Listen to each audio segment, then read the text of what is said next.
It's Monday, and we have Simon Davidson of the Charlottesville 29. Scott makes it to a past guest restaurant far away from Richmond, and more hot takes. Welcome to Eat It, Virginia.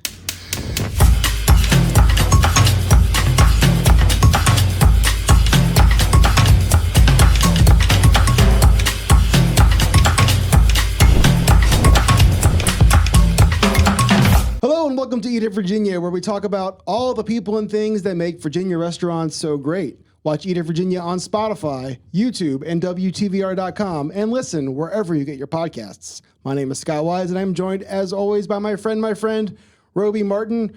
Today's podcast guest, Simon Davidson, the human who helps answer the age-old question, what if there were only 29 restaurants in Charlottesville? You know what? I ask myself that question every day. Where should I go? Where should I go? I love his website, Scott. Answers forthcoming on this podcast. Stick around, kids, because we got the list. We're going to answer that question you've asked yourself every single day for 13 years, because that's how long he's been around. It's amazing. And he does it all for free. He does it all for the people. His reason d'etre is to promote Charlottesville restaurants and get people eating at the right places. So love it. He's a saint. I think he's a saint. Saint Simon. Saint Simon of the Charlottesville 29. Yeah.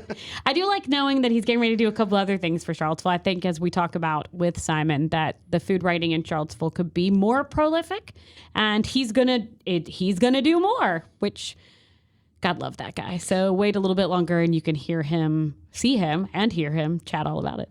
You and I have both had excellent dining experiences at past guest restaurants since we last saw each other. 100%. Do you want to go first? Well, I went to David Whitby's Shoreline, and everybody should go immediately.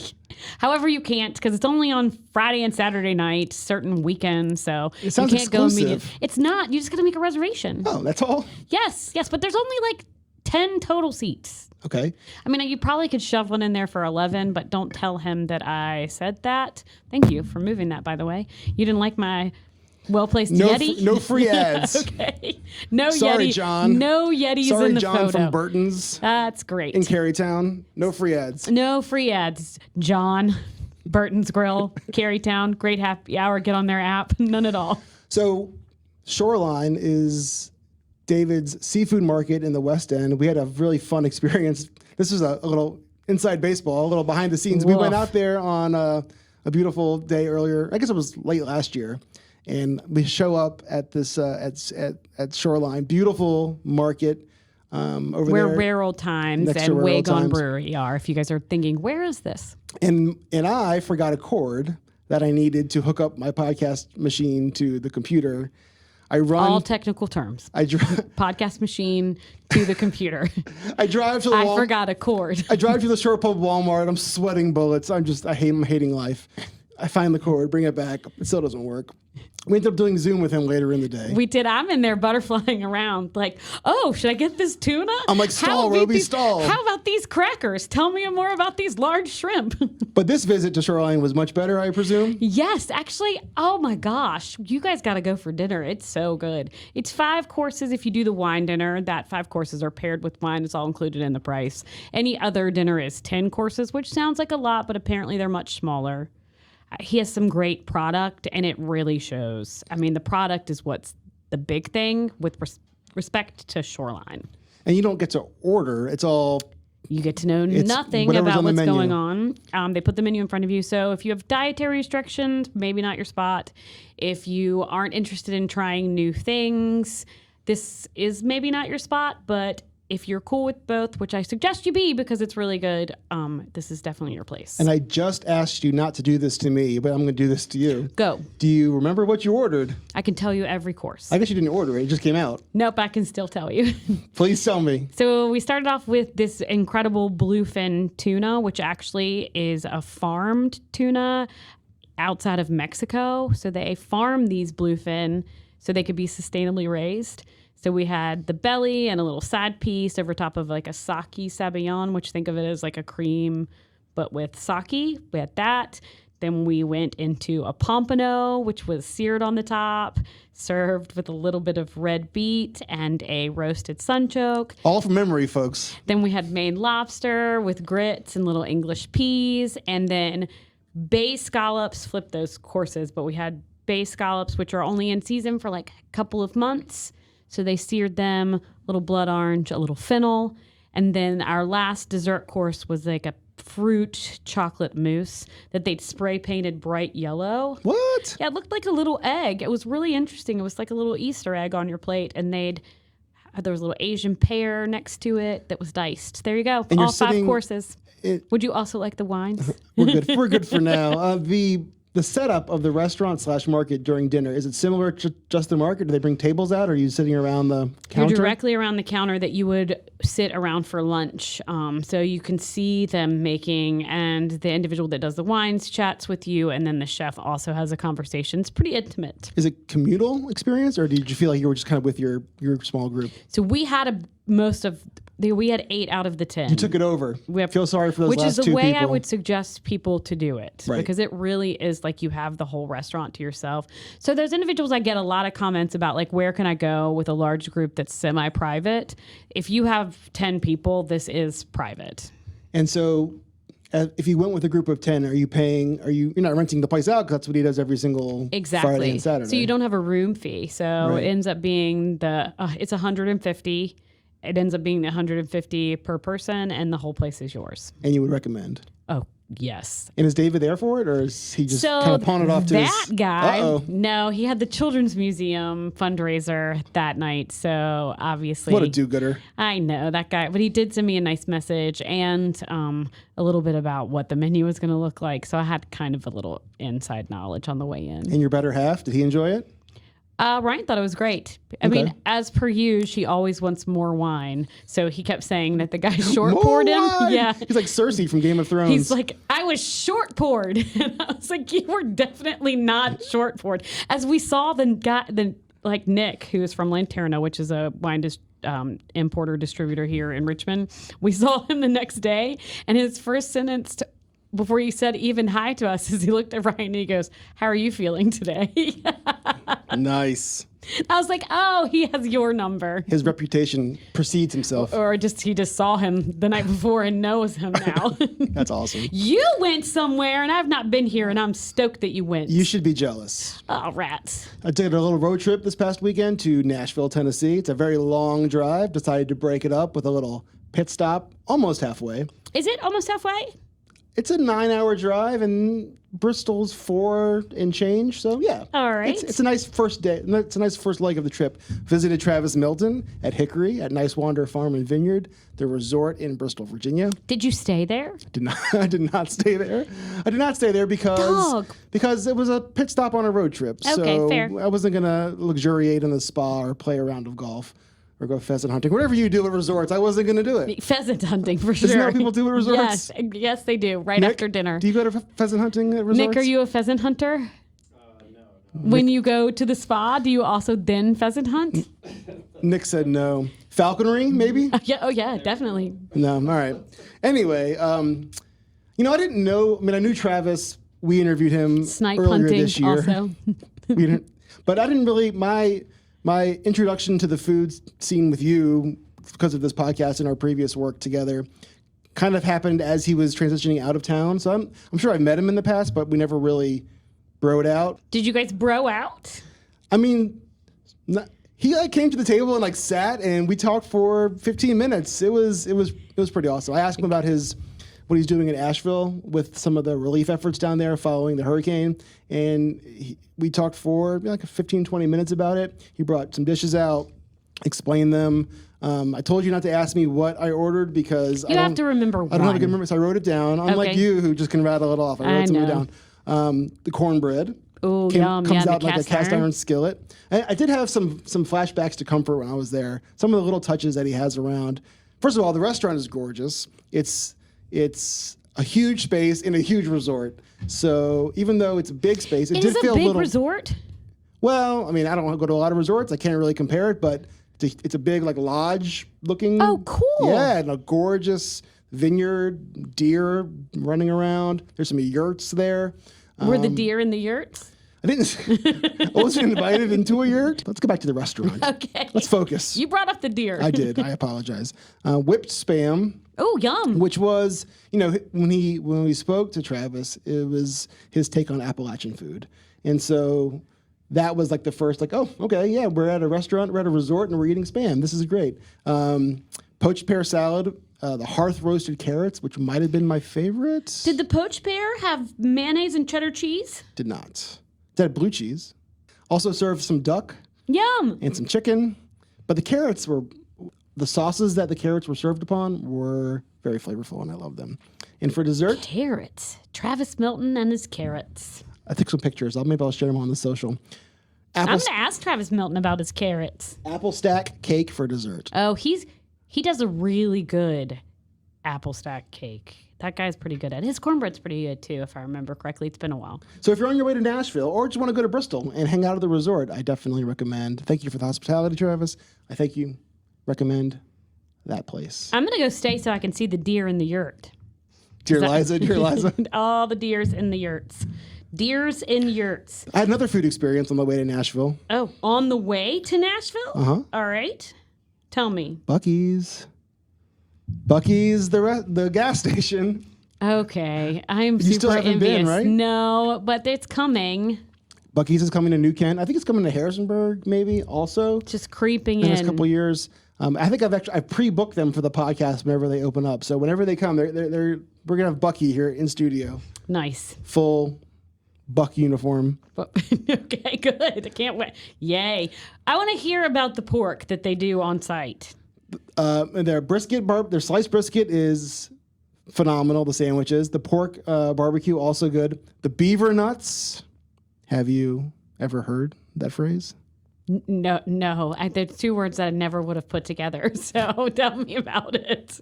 The beaver nuts are not to be missed. Okay. I'm sorry. Maybe they're called beaver nuggets. I hope they're oh God. Okay, what are they? Are they like peanuts or are they like meat? It's like corn puffs. It's like a dessert. It's like a snack. It's a road snack when you're driving. They just call them beaver nuggets because it's the Buc-ee's theme. Are they a nugget or a nut? No, it's not like a puffed corn puff nut. It's a corn puff. You better Google that. Caramel coated corn puff snack. Oh, huh. Yeah, it's just fun. I bet you it's a nugget and but not I'm curious a nut. how it's going to be when it opens up in New Kent. Because I'm going. I mean, you can't miss it. It's like a Disney World for gas stations. I mean, I kind of equate it, and this is probably bad, to Royal Farms' chicken. Have you been to one of those? I've heard good things about it, but I've never been into one. But those are like normal size gas stations. I mean, they're not small. This is like a super Walmart on the side of the road. Oh, it's like 42 gas stations together. Yes. Oh. Yes. And I clearly have never been in one, so I don't know. It has like a clothing section. It has a mascot walking around. Do people buy Buc-ee's clothing? People might. I mean, I'm asking you, are you wearing a polo shirt with? One could. And Buc-ee's is an actual deer, right? Because buck. It's a beaver. Teeth, exactly. Okay. All right, yay! This is going down well. You teach me about resorts. I teach you about gas station food. We're killing this. Oh, great. Okay, so I need to look for the beaver nuts at the Buc-ee's because of the teeth. Yes. I'm ready, and it's the super Walmart of gas stations. Come on, I'm ready for you. It's coming soon. Where else have you dined recently? So I've gone to the Mr. Noodle, which I think everybody should try. It's recently opened in the West End. I sent you. And I'm going to do exactly what I told you that I'm going to tell everybody else when they go. First of all, it's probably the only place that I'm aware of that somebody's hand pulling noodles for your Szechuan or whatever other Chinese dishes that you can get in Richmond. They may be doing it in the back of places like Chengdu or Peter Chang and all of that type of stuff. I'm not in the back of those restaurants. This one you can physically see the individual. There's like a window? There's a window so when you walk in, there is no real wait staff. It's all QR codes. Your drinks come in solo cups. You're not going for any white tablecloth or even beige tablecloth experiences. It's really, really brass tacks of a restaurant. You order on a QR code. There's no one there to explain the menu to you. I mean, I think if you flagged somebody down, they would probably be able to do it. So if you don't have a little bit of familiarity with this type of food, my suggestion is to go on, like, I hate to say this, but Yelp or something similar, and look at what some of the people said. Or just DM Robey. Or just send me a message. I'm happy to tell you. They're one of the 3 or 4 places I can think of in Richmond that are serving soup dumplings. So you now have Ugly Dumpling that's recently opened at Willow Lawn. You have Peter Chang. You have this place. Mr. Noodle. Mr. Noodle. Mr. Noodle and Beaver Nuts. This is a great podcast. This is doing great. We're doing great. And then you can get them at other places like Stella's or Trader Joe's or whatever you're looking at. But anyway, it takes about 20 minutes to get your food because everything they're doing is being made with dough in the back. You went and I did. What did you order? I did not text you ahead of time. No, did you get like General Tso's? I trusted my gut. Do they even have it there? No, the chicken dish I got was good. I mean, the noodles noodles were the best part. I'm glad they're called Mr. Noodle because that's what they have that down pat. I also ordered at Chengdu. I love the spicy tofu meal at Chengdu. But different tofu. So I saw spicy tofu on the menu here, and I ordered it, and it was not the same experience. So it's not the restaurant's fault per se. It's my fault for not knowing the difference. The tofu was like a yogurty consistency soft versus like a chunk of firm tofu. Exactly. But I did bring it home, and I did put it in the oven, and it got it a little crispier to my liking, and I finished the whole thing. So very cool. Yeah. Well, one other restaurant I visited, we recently had a restaurant open for proteges of some of our good restaurants, Pinky's, The Possum, all those wonderful restaurants that you love. Brazen opened up in the old Lucky Whale, and I stopped in maybe 3 or 4 days after they open, and I'm really happy to say they're on the path. Like 4 days after you open is pretty crappy if you don't roll in. Usually you don't go that soon. But I had a group of people with me, and we happened to be walking past it, and I was like, okay, I'll go with you guys. And where'd you say it was? It's in the old Lucky Whale, so it's like deep in the fan towards the city. And it looks gorgeous in there. The chicken was really solid. I had a chicken sandwich, which I was thinking maybe not work out because they're getting their kinks out, but it was really, really great. So if you have the opportunity to check that out, that is by a bunch of really well-known individuals that have worked, like at Maple and Pine, worked under David Dunlap, somebody worked under David Shannon, somebody worked under Steve, all individuals except for David Shannon that have been on the podcast. So it's nice David to go see them. Yep. Brazen. Brazen. Brazen. They want it to be a play on the fact that they're going to be bold in their food choices and the slow cooking that's involved in braising something. You also wanted to mention Pizza Bones. Well, we just went by there and haven't been there in a while. And I just really like what they're doing. I think that pizza is really good. They are shoveling them out. We were there at like a rando hour on a Sunday, and it was dinner time. I mean, they were rolling through pizzas. People were just stacking them up and walking away, which I love to see, obviously. I think that that's great for that area. We did a little Churchill bar crawl. I'm happy to say the Hill Cafe is still firing on every cylinder. So that place has been around. Yeah, sleeper hit the French fries there. Maybe some of the best French fries in Richmond. I know, whoa, Robey, whoa. But anyway, they're nice, thin, and crispy and hot, and it was great. But yeah, those were my fun little forays into the dining scene last week. I want to apologize to you after our last podcast. And Salad Gate. The salad talk. Fruit Salad Gate. For those of you just joining us, Thank you. I had a hot take last podcast in which I said my favorite salad in Richmond is served at a sports bar. Wooden irons, fried goat cheese, and mixed berry salad. There's a difference. Robey mocked it. I did not mock it. She more mocked me than mocked it. I mocked everything. But the owners of the restaurant... No, I'm just kidding. I mocked the whole thing. The owners of restaurants have been really, really good sports. The comments were on my side. They're great. It was 98% pro Scott in this case. Good. I learned, however, that Scott has a predilection towards fruit salads. A what? You like fruit salads. Okay.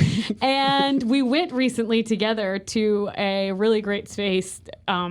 Where is the spot that we had the health shots, North Street. Oh, yeah, North End Juice Company. And what did you order there? My protein bowl, chock full of fruit. Fruit salad. So I would like you to know that he is, yes. Well, here's my hot take for this podcast, and hopefully he doesn't get us in trouble. Oh, God. Have you noticed menus these days are and the words they're using versus like the word sandwich is now a handheld? Or I like a handheld. or a gripper? There is one that's called a gripper? I mean, have you like, is this a new thing? Do not make me order a gripper, people. Don't do it. Who is using a gripper? I'm not going to call these people out, but I'm just asking. Have you? Like, Y'all tell me who's using the word gripper for anything that involves... I can't even say it right now because I'm not going to say I'd like to put this in my mouth, but also call it a gripper. No. that's sort of my point. What? Is there a menu consultant that goes around town or goes around the country and like, I don't know, but offers can they these have things? everybody put their prices on there? Whoever's consulting on menus, I would also like you put your prices on the menus. That'd be great. So I was having leave the word gripper off. Yeah. Put how much my beer is going to cost me on. And if there's a restaurant in town that serves grippers, No! Robey wants to come and visit. Just remove it immediately. I wonder if any of the restaurants on the Charlottesville 29 serve grippers Or half metal pans. or have metal pans. Oh, God, I don't know. But Simon will be able to tell you, and he's up next. I don't know about you, but we talk to each other quite often. Yeah. I mean, obviously, Scott, you and I talk to each other quite often, but Simon and I email back and forth. So I'm excited to say we have the author, creator, all the things of the Charlottesville 29, Simon Davidson, with us. And he's going to tell us how it started, Yeah. how he's going to continue it, how much work it is, all those things. So hi. Hey. So Is this good the to first have time you you. guys have met in person? No, we met two other. I can think of two other times. Is there more than Yeah, I that? can't remember specifics either, but yeah, that sounds right. Maybe a Peter Chang something? Yeah, that's right. Good call. Yeah. And then one other time. I've forgotten about that one. Oh, when Tomas Rahal, am I saying Yeah. his name right? Yep. And Jason Alley and Ian Bowden and somebody else did that dinner. Sorry, somebody else. You'll know probably. Did that dinner at Glasslight? Glass House. Glass House. They Yeah. had that big pig they were running around. Oh, yeah. Wow, that's amazing memory. It's Yeah. not an amazing memory. Well, that's a long time ago. It was because that's not that place is that place still around? No, because I mean that's before he did the Shack, and so that's a long time And ago. now he's moved to the Shack Pizza and Yeah. Maud and the Bear. Like Yeah. he's like, yeah. Yeah. Oh yeah, he was when he was in Charlottesville. Which Yeah. so yeah, two times that in my memory that I remember, I sat next to him one place. And then the other place, I sat next to my sister, and nobody wants to sit next to her. So, Well, this will be a meeting that none of us will forget. Let's talk about the 29, Charlottesville Sure. 29. What exactly is it for those of us who don't know? It's a website I started, I guess, 13 years ago. Just setting out to cover Charlottesville restaurants and celebrate the Charlottesville food community. But the 29 part is that each year it sets out to answer the question, if there were just 29 restaurants in Charlottesville, what would be the ideal 29? So that's sort of the organizing principle of the whole project. So why start this list? What was it in your life that said, this is what I'm going to do? Yeah, that's going to have to try to search back into the memory banks for that one. But so it's about 13 years ago. So I remember thinking it really well combined three passions, which are writing, which is a passion of mine, food, and Charlottesville. Charlottesville is one of those places. You've probably noticed that, there's people that live there that kind of rally behind the idea of living there. Like I've lived a few other places around, and that's not always the case. Like sometimes people are like, it's okay here. But but Charlottesville, people, that live there kind of get real passionate about it. There's a lot of people that live there by choice. They try to figure out a reason to live there, and then they move there. That was my case. So, it was a good way to use some time and channel those three passions, I guess. were you getting to know the food in Charlottesville while you were writing this, or did you already know the food and then start writing? So I've been eating the food there since I went to school at UVA, which is more than 30 years ago. So I knew the food really well. And actually, the initial thought was maybe to make it a book. And then I concluded that would be a bit too static, but also be too much work.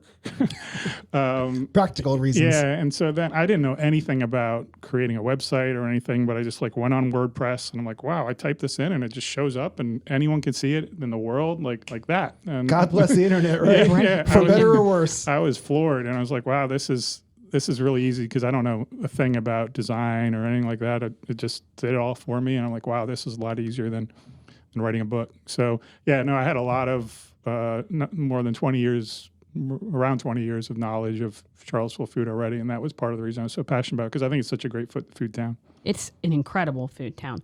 By and large, in my head, and I imagine most Charlottesvillians' heads too, you are the only food writer, well, especially with tenure, that I can come up with in Charlottesville. Yeah, so there have been folks that come and go, for Right. different publications. I wrote for Seville Weekly for years. Soon after I started the website, Seville Weekly, which is really our main weekly magazine there, they came to me and asked me to start writing for them. So I did their sort of restaurant column for a while. And actually, I'm just about to start for the Daily Progress, which is the newspaper there. Over the years, they never wanted a restaurant column. Some people approached them from time to time and said, hey, the food critic is a normal thing for a paper to have, and they weren't interested. But their latest editor reached out to me, and we're going to start doing like a monthly or so, sort of more classic restaurant column for them too. Yeah, but I mean, there've been people that do some writing here and there over the years, but I haven't really seen many that have been like stuck it out. Have longevity. Is Right. that a money thing? Because obviously the interest is there, I would imagine. Yeah, I think money's. I mean, Sure. There's not. I mean, I am proud of the fact that the Charlottesville 29 by design in 13 years has generated $0 of revenue, and that's because it's a hobby. And I don't like the idea of sort of the appearance even of advertiser or anything like that. Corrupting it. This podcast is brought to you by. I wish we had a sponsor. I mean, huh? I think that, I would imagine you could generate revenue if you wanted, because I think you're pretty popular, or at least, I'm assuming, or I know from what I hear, when people are pointing out someone in Charlottesville, we always point out you, right? So I love the fact that you're like, by design, I'd like to press the brakes on having somebody sponsor me because maybe I don't like, I don't know, Nathan's Ballpark hot dogs. I mean, I do, but I don't know how you feel about them. But like, maybe that's not a sponsorship you want. I also like that the Daily Progress is going to start doing something like that, because I think it's been, I love that they're bringing you on because you're the right guy. But like, I think there has been a gap in food writing in Charlottesville. Yep. So when you launched the website, were you just like, okay, here are my 29 restaurants? No. So when I started, the idea was to roll them out gradually. In part because I still had the book model in mind. So each one of these was like a really deep dive into the restaurant, the story behind it.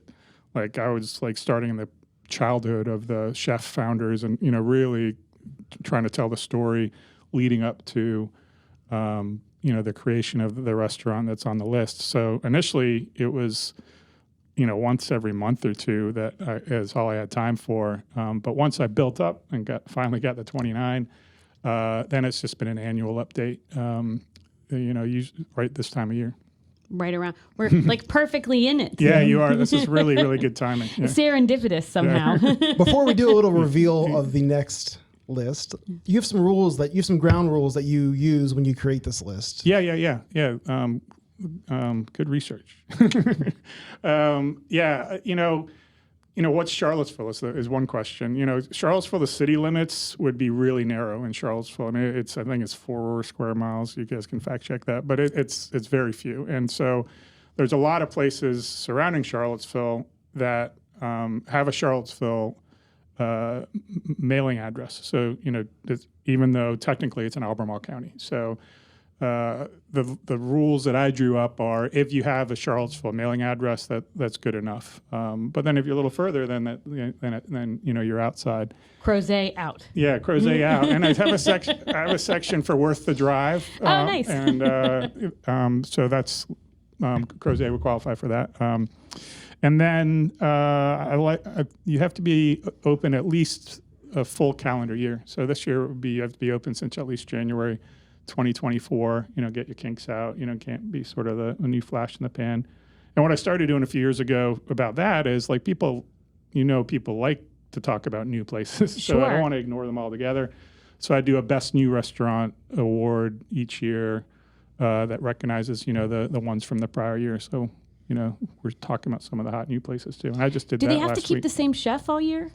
No, continuously open for the whole year. Just doors open. Yeah, exactly. Yeah, good question. And you are always positive. That's right. So I have that I've written about before, and like right when I started food writing, I was like, is it possible to be an effective food writer if you never criticize? And thought a lot about it. I studied philosophy in school, and like so I usually overthink things, and so I really thought about that question: can I still add value if I never criticize? Because you could see people say, look, if the person likes everything, that's about as valuable as liking nothing. It becomes meaningless. Right.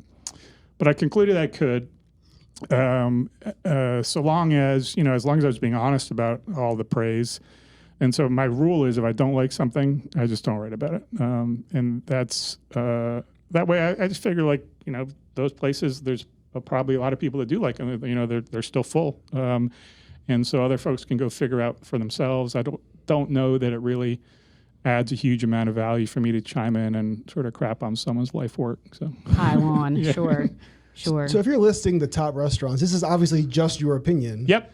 So what should people know about you and your likes so Yeah. they can look at this list and say, well, I like what he likes, or I don't like what he likes? So I'm really fortunate that I've never encountered an ingredient that I don't like, which is really lucky. I've talked to other food writers that, they'll have a few, random things. You have one. What is it? Tree ant eggs. Tree ant eggs. I haven't encountered those. Yeah, Maybe that's the problem. That's it.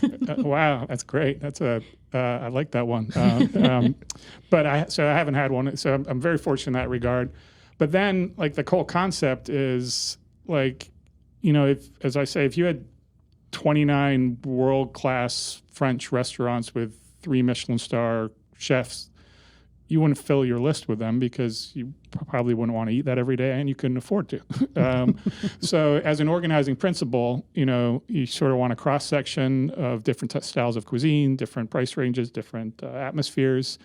But I don't think I'd bring very much sort of personal tastes into it because I really do enjoy everything. And so that's a big plus and makes it very helpful for me. So when you go to the restaurants, is it like a big night out for you? Is it just a Tuesday with friends? How does the process work? So that's changed so much too. I mean, I have children, and they're both in high school now. So, and actually, one of the reasons when I started the site was like, right, our children were very young, and if you have very young children, it's exhausting, and it's really tempting at the end of the day just to crash and do nothing. And I was like, maybe I just need something in the evenings to, do something at least a little bit worthwhile. So, but sort of if you follow their growth, sort of your habits change. On the weekends we're at sports or something. We're not able to go quite as anymore. But I try to support them as often as I can, even if it's just takeout or quick night during the week or over something. But is your face so well known in the region now that when you walk in, are the restaurants buttoning up a little bit or changing things for you, or are you still kind of anonymous? No, so the first year I did it, that I had this, I didn't even have a byline, and like people were wondering who is this, and they had all theories about who it was, and they did not expect some lawyer that I was not on the radar that people were guessing around town. But I realized, it's a small town, and it's just impossible. So I don't pretend to have the cloak of anonymity. Like I've had a few meals over the years where Tom Sietsma from the Washington Post has come down, and we've had meals together. And, he said he had 10 different credit cards and 10 different names and, that he uses like at CVS, because at CVS, you can't have people calling out Sietsma because then, they'll take a photo of it. And it's just not practical in Charlottesville to go to lengths like that. So I think there may be instances where, unfortunately or fortunately, depending on the way you look at it, I might not get sort of an anonymous window into an experience. There's even been a few restaurants in Charlottesville where at times they had reputations for really mixed experiences, and I'm like, I think these places are great. And there was some pushback, like, because my experiences, weren't lining up with what other people were. They said it was much more mixed. So yeah, I mean, it's just I go to great lengths internally, psychologically, not to let any of that color my perceptions of things. But it can get Sure. difficult. Sure. I mean, after so many years, it's tough to be like, oh, Right. Yeah. this isn't happening. Yeah. What's the influencer scene like in Charlottesville these days? I know it explodes all over the country. And Charlottesville's not, immune to that. But I imagine you're not taking selfies and doing. You're not doing TikToks in the restaurants? Come on. I am not. So that's a great question, because that's changed so much, just sort of the coverage of food. Sure. That didn't exist when I started. And I remember there's like a friend's wife a few years in was like, hey, you should promote your site through Instagram. I'm like, what's Instagram? And why would I want to use photos to present my writing? Like, because it's a very writing focused project that I do. Mm-hmm. But that, I mean, looking back now, that was so naive, because I mean, social media drives so much traffic. And so I don't set out to, be an influencer. I don't think of myself in that regards, but there are folks in Charlottesville, just like every market, that are very purposefully that. I mean, and it's a way to make a living now. I mean, it's a legitimate thing to do, but so they do exist in Charlottesville. I just don't think of myself that way. Like, I always think of it as a tool to help bring awareness to the site, and the site is supposed to bring awareness to the people of the Charlottesville food community. So it's all just a means to that end. I also wanted to ask about the Charlottesville restaurants in general. We've seen in Richmond, like a shuttering of restaurants sort of relatively recently. Yeah. Is Charlottesville having a similar situation? Yeah, I don't think it's hyperbole to say that the industry is in crisis. Like, it's the folks who do it tell me that, and folks that there was one guy maybe a year or two ago. He was an industry veteran, ran a few restaurants for 10, 15 years, and just said, he said, I don't understand how restaurants are currently doing it. I don't see how the math adds up anymore, the economics. I mean, this guy was a pro. And he said they're just working more hours for less money. That's the bottom line now. And so I think over time that may not be sustainable. So we've had closings just like everywhere else has. And I don't know if there's much end in sight in the immediate future for that downward trend, unfortunately. I think we're going to see it continue to go a little bit longer too. I think they held on as long as they could after 2020, right? Yeah. And I don't think that we as diners, I mean, I will lump us in, we got any better than we were in 2020. So I think that's just added insult to injury. Yep. And now everything, long hours, not enough money, yep. and crappy people coming to dine. I mean, just let's call a spade, right? Yeah. I think that's just pushed them over the edge. I was recently on the downtown mall, and it looks pretty weepy with respect to what's going on there. Yeah. Are you seeing some changeover? I noticed a huge change there over the years, just in how long restaurants can last there. There's still some stalwarts there that have lasted decades, literally, which is really neat. But yeah, I think maybe it's not quite as vibrant as it was. I mean, but still a place I like to go for sure. We went to the Bebedero.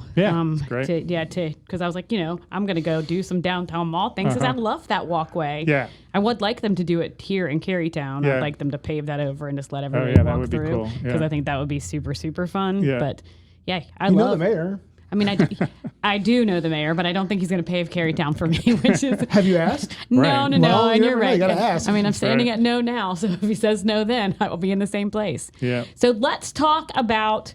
Well, first, before we get into the Charlottesville 29, I just need off the cuff recommendations on where we should be eating in Charlottesville right now. Okay, I can do that. I know you can. And they don't have to be on your best of list because obviously there's some new restaurants that probably maybe didn't make it on there. So top 5 where we should be eating now. I'm not saying they have to be the best restaurants, but like if we haven't been in a while, what should we check out? Okay, so one of the more recent additions the last few years is a place called Smyrna. And that's usually, if someone asks that question, that's the first one I'll rattle off these days. That's it's sort of like more refined Turkish cuisine. I think a lot of times, for better or for worse, when we encounter Turkish food in the States, it's often street food or like a grill, like kebabs and that type of thing. And this is a chef who came down from Manhattan, Tariq Sengel. He's amazing and doing a really nice, but not too fancy, but just refined Turkish cuisine. So I'd put that up there. Had those little baby manti. Yeah, they're amazing. Yeah. What is that? It's like a tiny little dumpling. it's like the small. The dumpling is like smaller than an inch. Yeah. It's so good. Yeah, and that's one of. So I have the Davidson rule of restaurants, which is the one rule I took So away many from all rules you live restaurants. by. I love it. The rubric is cool. Davidson, it's literally my only takeaway. One takeaway, which is there's only 2 kinds of restaurants in the world: those with love and all the rest. That's it. Those are the only kind. And that you reminded me of it because Smyrna definitely love, but that dish in particular, the labor that the tiny little manti, can you imagine? I've seen them make them. How long that takes to by hand each one of those, and in a second a diner will house like 10 of them. And The whole dish took me like maybe 6 total minutes. And I was like, this is the best thing I've put in my face in a while. Yeah. And also the entire restaurant, the service was wonderful. We had a great time. Yeah. So there's your first one. Yeah. And man, that's a good one. Yeah. So you're going to have to get it done with the next 4. Well, I would Look at a list of 29. I think 5 is pretty easy. Yeah, I'll go to the other extreme for that, which is one that's been a favorite for the longest, which is Lampo, which I imagine you know well. I used to go there weekly back before the COVID chain canceled their lunch. But that's a Neapolitan pizza place. But it's got more than Neapolitan pizza. That is one of my all-time favorites for sure. That's the restaurant that, I'd been to Italy and they'd use the scissors and all of that stuff, right, but they like really didn't have that in the States. Mm-hmm. And that's the first restaurant in Virginia that was like, here's your pizza and here's some scissors. Yeah, exactly. And you're like, oh, what a brilliant idea. Yeah, exactly. Yeah. So Lampo for sure. Last weekend, I'm just trying to think of ones that are top of mind. We went to a place called Con Mole, which is Oaxacan. Have you been there? Yeah, and I love him. Yeah. Benos is the greatest. Benos was a server at Mas Tapas, which a manager there for like 15 years, and then finally pursued his dream and opened. He brought Oaxacan food to Charlottesville, which we didn't have, and it's amazing. It's so good. It's one of my family's favorites too. You actually suggested that one to me over email when you and I were going back and forth. Yeah. You're like, you might want to cruise on in here. Yeah. And we did, and holy moly. Yeah. And I liked him when he was at Moss. I thought he was a very talented guy there. Have you seen his obviously motto? not a kitchen. No chips, no salsa, Yes. but we'll mole the crap out of your senses. There you go. We'll mole the crap out of your She did just senses. say holy moly, didn't she?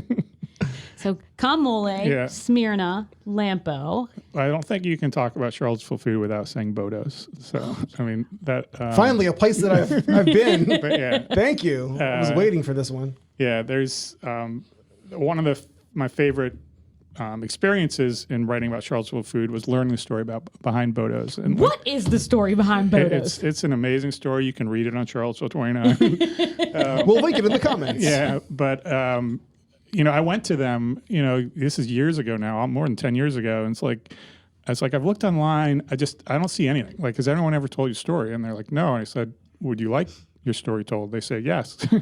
So Bodo's, is like a Charlottesville. I actually say it's a Charlottesville institution to call Bodo's a Charlottesville institution. That's like how much of a legend it is. Like, it's just everyone likes Bodo's. Everyone goes to Bodo's. But the amazing thing about it is that the guy who founded it, Brian Fox, was trying to create exactly that. he was trying to create something that the entire community would embrace and rally around and like sort of be a Charlottesville icon. So I kind of imagined it was just going to be some accident, like, just some bagel place somehow got real popular. But he actually set out to do it, and it was, I think, is a really neat story in that he succeeded so well, because that is the first thing. Like, students, everyone, like, that's Bodo's is it in Charlottesville. The best thing is it's it and it's good. Yeah, it is. Like, some things are it, but they're not. It and it's fast. Like, I love that you can get there and there'd be a line of 11 people, and 15 seconds later you're like, oh, I'll take a bacon, egg, and cheese. Exactly. Yeah, and I guess the last one I have to mention, because I spent a lot of time there, is Beer Run. I don't know if you've been there. The nachos. Yeah. Well, so Beer Run, like, real popular beer shop, wine shop, very casual, sort of became a family place. And then last year had a really fascinating development when they hired Laura Fauner to be their chef. And she's probably our most acclaimed chef, like, or most nationally known. She's won several Food Network events. She was in the Tournament of Champions. I mean, she's our a long time huge success. So it was pretty wild when she joined Beer Run, which is she had a background at Dooners and some nicer restaurants, and Beer Run's a great restaurant, but it's not a white tablecloth place. So that was pretty cool when she joined there. So that would be the fifth one I'd mention. So I had no idea that happened. Yeah. I knew that I knew Dooners and that she was there, but I had no idea that. I mean, we went to Beer Run for the nachos, but now I'm going to go for other things. Yeah, well, when she joined, there's some things that she knew she was going to leave alone, like she didn't touch the nachos. She just brought some, chefy additions to other aspects of the menu, but it's gotten even better. Awesome. In addition to the 29 restaurants, I see that you also have a list of 29 sandwiches. Mm-hmm. Are sandwiches your forte? Yeah, I mean, that's like my desert island food is sandwich. And is there a rubric for that too? A few years ago, I mean, that was almost a bigger project than the 29, but a few years ago, I created the Charlottesville 29 of sandwiches. And it answers the same question. If there were 29 sandwiches in Charlottesville, what would be the ideal 29? The one thing that's different with that is that I rank them, which I don't like to do at restaurants. But in the case of sandwiches, I put them in order, and I'm getting ready to update that this year as well. But I mean, that was such a massive endeavor, because I sort of figured out that over the course of 30 plus years there, I mean, I was drawing from probably more than 1,000 different sandwiches to narrow it down to 29. So, what's the top sandwich? So that one was easy. I knew what it was going to be the whole time. Wait, can you guess, Robey? I have it up on my screen, but you can't see it right now. The top sandwich in Charlottesville? I mean, yeah. This is Eat It, Virginia, so this is part of your purview as well. It is, but I don't know what the top sandwich in Charlottesville is. I've had a lot of sandwiches in Charlottesville both my I'll give you a siblings hint. went there. Wait, don't look at the Is screen. it a bagel? No. I'll give you a hint. It's from a restaurant that is on the Charlottesville 29 that we have discussed previously in this room Today? on this podcast. Yes. So it's Beer Run? Nope. What is it? So it's the roasted vegetable panuzzo at Lampo, which is fun. the dish I have ordered more than any dish in my life. Have you ever thought about that question? The dish that you've ordered More than anything else. Like, for some people, it might be like something at McDonald's. I don't eat a lot For of a lot fast of people, food. probably. Right? But no, I can name. Yeah. I mean, I know I've never thought about it, but there's definitely them. Yeah. Yeah. For me, I'm pretty sure it's the vegetable panuzzo at Lampo. It's The amazing. soft shell crab at Dynamo. I love it. I'm pretty much never not going to have it if it's around.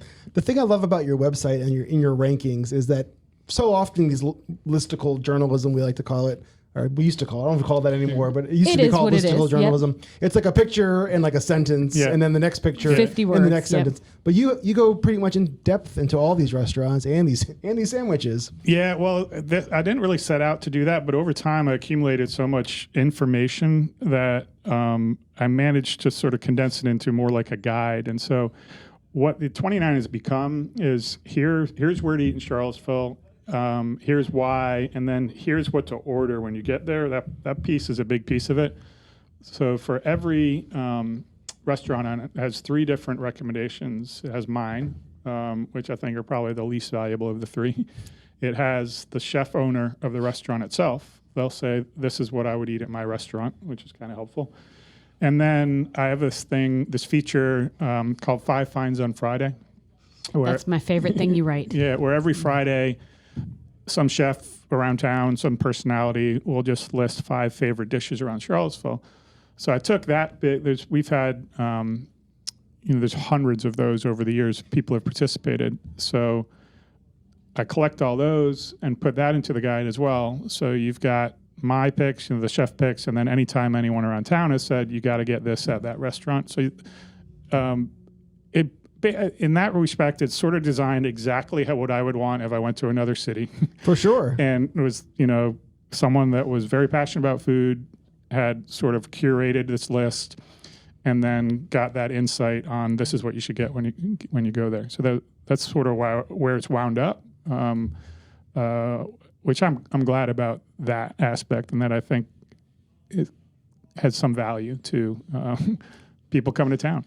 I've never not checked it on my way into Charlottesville. And I had an older often. brother that went to UVA and a younger sister that went to UVA. So we spent a lot of time, or still spend a lot of time in Charlottesville, and every time. And I mean, I'm fortunate because I can have a direct line. So Yeah. I just am like, yo. So usually you're the one that gets those texts, but now you're texting. I literally almost every time I go into Charlottesville, I send him a message going, anywhere I should probably eat?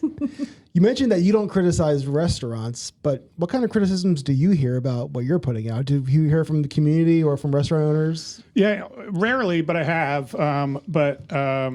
I also have a rule. All these listen to rules. people. I must be I love the perfect. must be a lawyer. No, so I consider my website and also my social media presence, which is mainly just Facebook and Instagram, a little bit on Twitter. There, if someone makes a negative comment or that I perceive to be negative, not about me or about anything, it's deleted immediately. So it's like this little haven of positivity in a medium which is usually like not that way. It can be for sure. Yeah, I've noticed that from time to time. Yeah, and so a few things over the years, nothing major, but it's I nip it in the bud because those things usually they snowball because once there's one negative comment, like other people jump in and I will tell you though, you all probably aware of this, that it's been proven not just statistically now, but also just historically, like negativity goes way more viral than positivity, and we're like wired to want that and so I do. That's probably suppressed the visibility on my site, because it's not clickbait. But you can sleep at night. Yeah. Which is nice. Yeah, with a full stomach. That's right. Which is even better. Yeah. And no one's telling him that Lampo has bad sandwiches. Right.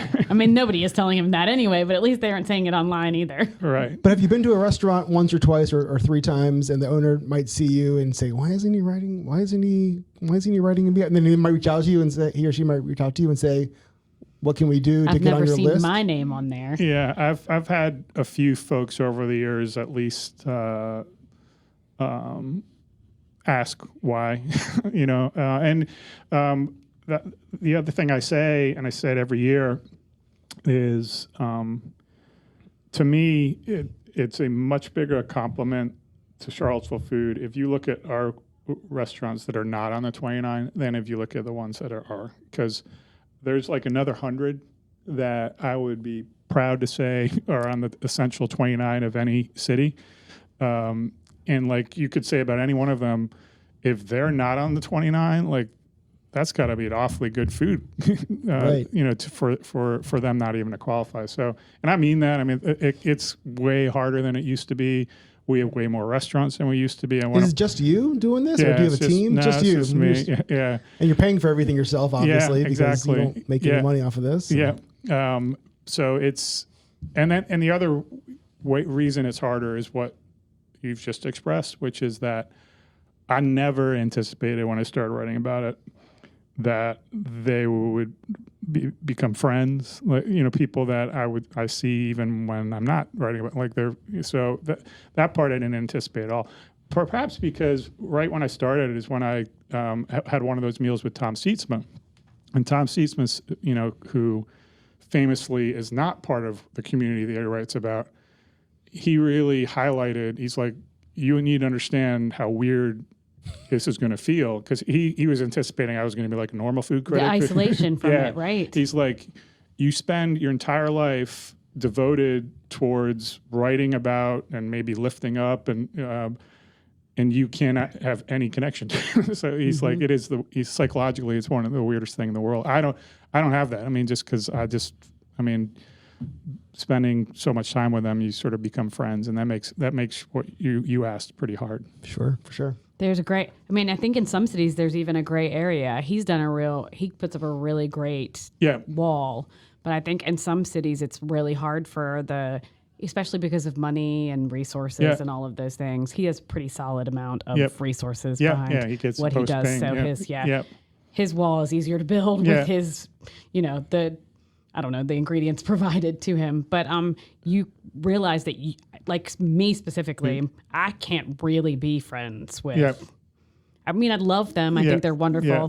I mean, I have a nonprofit that I work very hard, but I can't be buds. Yeah, yeah. Because they're inevitably at some point, I mean, not inevitably, but sometimes I have to be like, the pizza was underdone. Yeah, yep, yeah. Right? Yep. Yeah, which I wish like all of us could do that portion of it, because I kind of want to bro out on occasion with these individuals. Yeah, I'm fortunate in that regard, and I think probably what you've just described is why, in that I do adhere to the positive only, and I just don't write about it if I don't like it. So I've never been in that awkward position.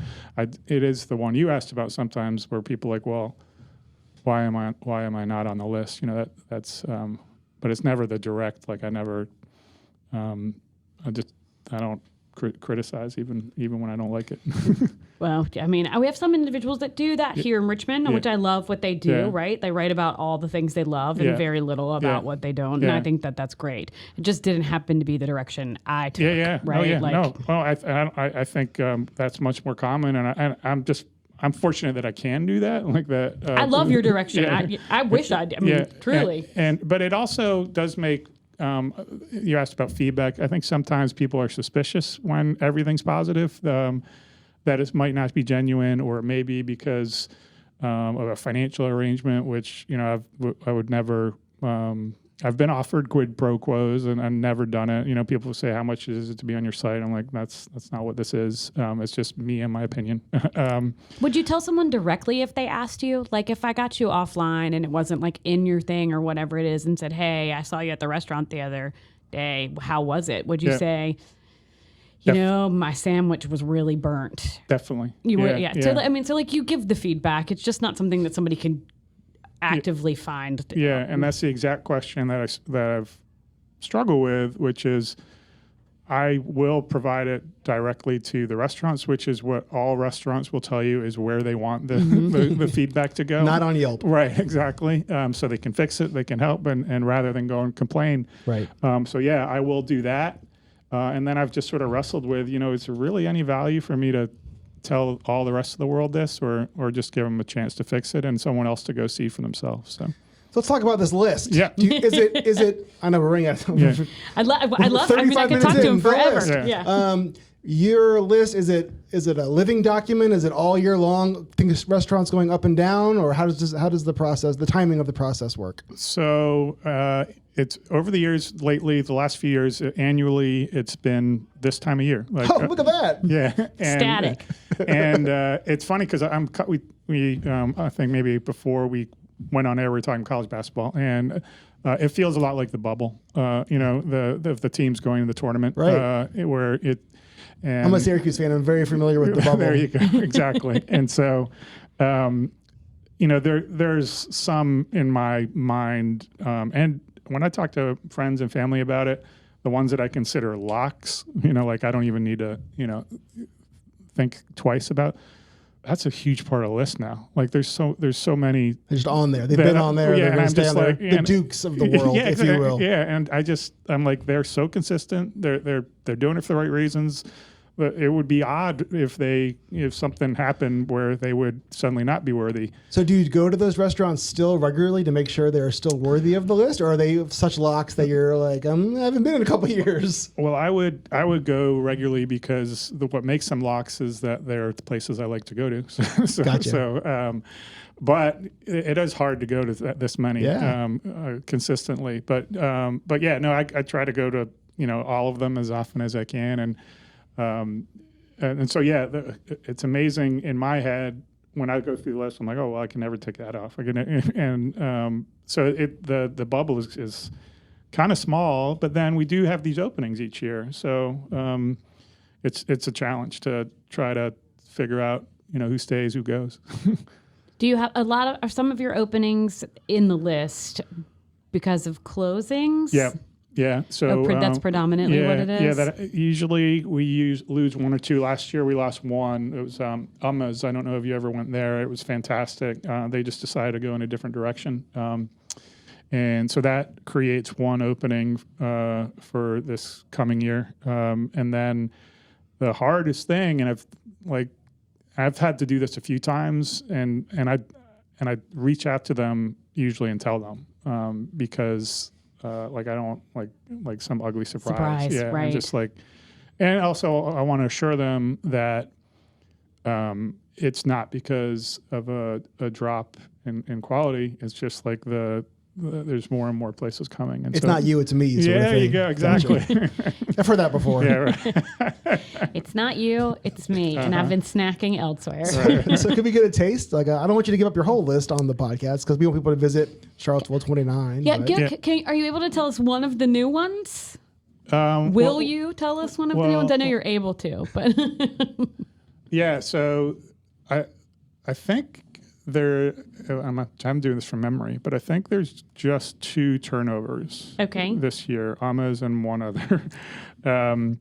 And I'm trying to think. So there's a place that there are cool stories called Guajiros, and I love their story. It's a family, I think from Nicaragua. They used to live in Florida when they first came. Then they moved to Charlottesville, and they opened it's sort of in a strip mall, just order at the counter, a few simple Cuban, Nicaraguan, they called it a Miami eatery. And then they moved to a location where they were a full service restaurant. And then they moved to a third location. And in this third location, I'm like, this is their dream come true. It's a beautiful place. It's pulsing music, colors everywhere. They're the happiest people you could ever meet. And it's just you go there and you just immediately feel better. And the food's amazing and the drinks are amazing. So it's, they're one that I haven't had in the list before. But as they sort of progress now, one of the 3 brothers has always been into mixology. So their bar is fantastic. And another one's, really in the food, and they get front of the house. And so this is their full realization of what they want it to be. You need to go this weekend before the list drops in April. That's right. no, we can't get in. Man. I'm sorry, what was the name of that one again? Guajiros. Yeah. Right. As soon as this list comes out, you can kiss getting in there and bye. It's all But gone. I know people now. Yeah, I don't. If he could get me in places, hey, I'd like to go tomorrow. Give me a reservation. The good news, Guajiros is really large. I can't imagine them being too long a wait. Yeah. And then is there a restaurant that's been on the list every single year? Yeah, I think so. I've written about this before. I haven't done that in the last few years. But I'd say there's probably around 15 of them usually what that is, and I'm sure you understand there's places like this in Richmond, it's just these people, this is their love, this is their passion. And it would almost be odd for something to falter, maybe some life change or something. But if they found something that they're good at, the ones that last often last for a reason. Yeah. So I think probably in the neighborhood of 15 or something have been there from the start. Lampo. Yeah. Photos. Photos. Yeah. So Lampo I think opened 2014. So, and I think I started in 2013. So, I mean, they were on as soon as they were eligible, that's for sure. But Bodo's, they were the second restaurant I entered. Yeah, after Zocalo, that on downtown mall. Mm-hmm. Yeah, for sure. Yeah, brunch. But yeah, You mentioned that you come to Richmond every once in a while for work. Do you have a Richmond restaurant that would make the Charlottesville 29 if it were so I think 70 miles west? I think what we cannot compete with because of size is the depth, particularly in different ethnicities. Which so that's what I usually seek out. Like when we travel for travel sports for youth sports. I always try to find a cuisine of the world that is not available in Charlottesville. So one of the favorites of mine in that regard is Greek, and you all have a very strong Greek representation through Stella's and all their locations, and particularly original ones. So that would be one. But I love getting the Vietnamese food here, or Balkan food, and there's some Middle Eastern cuisines which we might not have over there. So that's what I really relish here, is that you could just sprawl out into some strip malls and just find who knows what. I think recently I was at a swim meet. And just down the street from the swim meet, and later maybe we're going to have to look up and figure out for listeners where this was, because I can't place exactly where it was. But I'd noticed always, like on the weekends, that they have these grills out front. he's in Midlothian, and you're doing the grills of meat. Yeah. And if you're sitting at a traffic light, like you're toast because the aroma. So sniffy, yeah.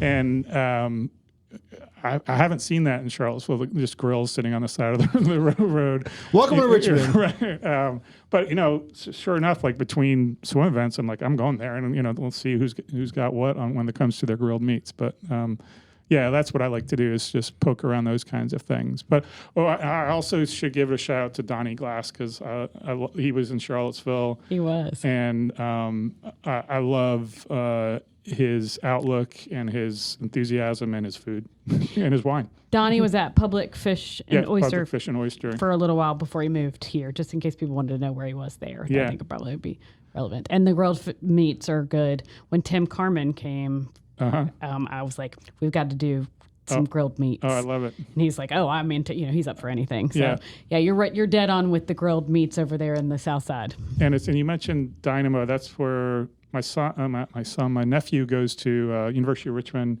and soon after he started, we went out to dinner, and that's where I took him to Dynamo. So I'm telling you, this stuff, if you ever get the opportunity, it's the most simple preparation of soft shells, but pretty doggone good if you're into water bugs, which I love.